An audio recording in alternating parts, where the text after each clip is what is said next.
നമസ്കാരം. കേരളത്തിന്റെ 16ാം നിയമസഭയിലെ മുഖ്യമന്ത്രിയെ ചൊല്ലിയുള്ള ആകാംക്ഷകൾ അതിന്റെ പാരമ്യത്തിലെത്തി നിൽക്കെ അടുത്ത മുഖ്യമന്ത്രി വി.ഡി. സതീശനാണെന്ന് സോഷ്യൽ മീഡിയയിൽ വ്യാപക പ്രചാരണം. 10 ദിവസം നീണ്ട അനിശ്ചിതത്വങ്ങൾക്കും ഡൽഹിയിലെ മാരത്തൺ ചർച്ചകൾക്കും വിരാമമിട്ട് ഇന്ന് രാത്രിയോടെ ഹൈക്കമാൻഡിന്റെ ഔദ്യോഗിക പ്രഖ്യാപനമുണ്ടാകുമെന്ന സൂചനകൾക്കിടയിലാണ് പല കോൺഗ്രസ് അനുകൂല അക്കൗണ്ടുകളും വി.ഡി. സതീശനെ ഉടൻ മുഖ്യമന്ത്രിയായി പ്രഖ്യാപിക്കുന്ന തരത്തിൽ പോസ്റ്റുകളും കാർഡുകളും ഷെയർ ചെയ്യുന്നത്.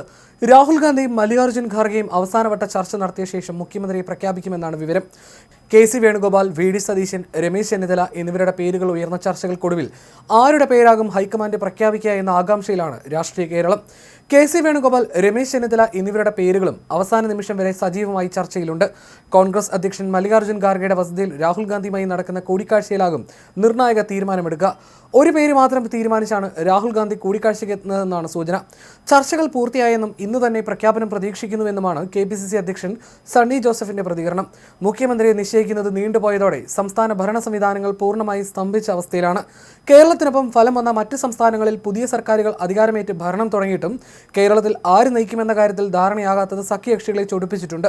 അതേസമയം വി.ഡി. സതീശൻ തന്നെ മുഖ്യമന്ത്രിയാകുമെന്ന പ്രതീക്ഷയിലാണ് മുസ്ലിം ലീഗ്.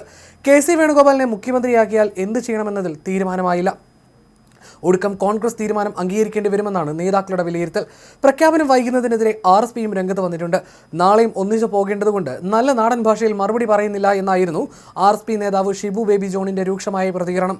മുസ്ലിം ലീഗും വി.ഡി. സതീശനെ പിന്തുണയ്ക്കുന്ന നിലപാടിലാണ്.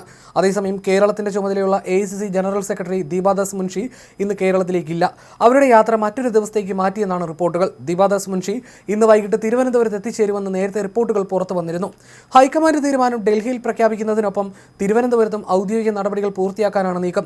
നിലവിൽ ദീപാദാസ് മുൻഷിയുടെ ഫോൺ സ്വിച്ച് ഓഫ് ചെയ്ത നിലയിലാണെന്നത് കാര്യങ്ങളുടെ ഗൗരവം വർദ്ധിപ്പിക്കുന്നു.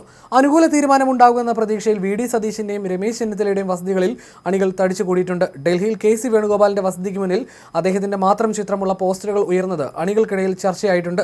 3 പ്രമുഖ നേതാക്കളെയും ഒരേപോലെ തൃപ്തിപ്പെടുത്തുന്ന ഒരു പ്രത്യേക ഫോർമുലയാകും ഹൈക്കമാൻഡ് മുന്നോട്ട് വെക്കുക എന്നാണ് രാഷ്ട്രീയ നിരീക്ഷകർ കരുതുന്നത്. അനിശ്ചിതത്വങ്ങളുടെ മുൾമുനയിൽ നിൽക്കുന്ന കേരളത്തിന് ഇന്ന് രാത്രിയോടെ പുതിയൊരു നായകനെ ലഭിക്കുമെന്നാണ് കോൺഗ്രസ് ഹൈക്കമാൻഡ് നൽകുന്ന സൂചന. കേരളത്തിൽ രൂപപ്പെട്ട പ്രതിഷേധങ്ങളടക്കം തണുപ്പിക്കുന്നതിന്റെ ഭാഗമായിട്ടാണ് പ്രഖ്യാപനം നീളുന്നത്. മുഖ്യമന്ത്രി സ്ഥാനത്തേക്ക് പരിഗണിക്കപ്പെടുന്ന 3 നേതാക്കളെയും ഉൾക്കൊണ്ടുകൊണ്ടുള്ള ഫോർമുലയാകും ഹൈക്കമാൻഡ് അവതരിപ്പിക്കുക എന്നാണ് വിവരം. പ്രഖ്യാപനം എത്രയും വേഗം നടത്തുന്നതാണ് നല്ലതെന്നും ഇനിയും വൈകിപ്പിക്കരുതെന്നും ഡൽഹിയിൽ നിന്ന് തിരിക്കും മുൻപ് മുൻ കെ.പി.സി.സി അധ്യക്ഷൻ വി.എം. സുധീരൻ പറഞ്ഞിരുന്നു. ചർച്ചകളെല്ലാം പൂർത്തിയായെന്ന് മുഖ്യമന്ത്രി ഇന്ന് തന്നെ പ്രഖ്യാപിക്കുമെന്നുമായിരുന്നു സണ്ണി ജോസഫിന്റെ പ്രതികരണം. പ്രഖ്യാപനം കാത്ത് ഇന്ദിരാഭവനിൽ തുടരുകയാണ് അദ്ദേഹം. ഏതാനും പ്രവർത്തകരും നേതാക്കളും ഇന്ദിരാഭവനിൽ എത്തിയിട്ടുണ്ട്. പ്രതിപക്ഷ നേതാവ് വി.ഡി. സതീശന്റെ വീട്ടിലും അനുയായികളും സുഹൃത്തുക്കളും പ്രഖ്യാപനം കാത്തിരിക്കുകയാണ്. പൂർണ്ണ പ്രതീക്ഷയിലാണ് 3 നേതാക്കളുടെയും ക്യാമ്പുകൾ. തങ്ങൾക്ക് അനുകൂല തീരുമാനമുണ്ടാകുമെന്ന് കെ.സി. വേണുഗോപാലിന്റെയും വി.ഡി. സതീശന്റെയും രമേശ് ചെന്നിത്തലയുടെയും അനുയായികൾ പ്രതീക്ഷിക്കുന്നുണ്ട്.